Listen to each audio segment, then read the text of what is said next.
পরিণীতা ধারাবাহিকে আমরা দেখেছিলাম পারুল রায়ন রাস্তায় রাস্তায় ঘুরে বেড়াচ্ছে, কোথাও আশ্রয় পাচ্ছে না। গুন্ডার দল পারুলকে আক্রমণ করেছিল, রায়ন বাঁচাতে গিয়ে হাত কেটে গেছে।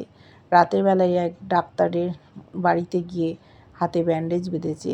ডাক্তারবাবু ওদের ডেকে আশ্রয় দিতে চেয়েছিলেন, কিন্তু ওনার স্ত্রী রাজি হননি।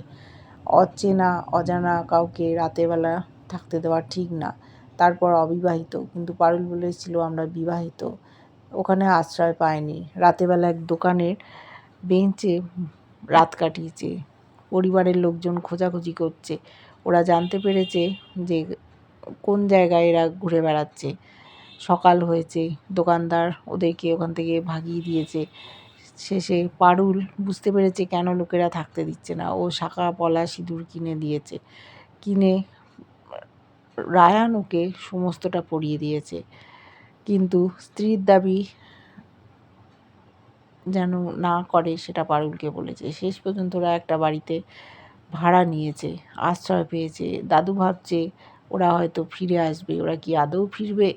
দেখতে থাকো।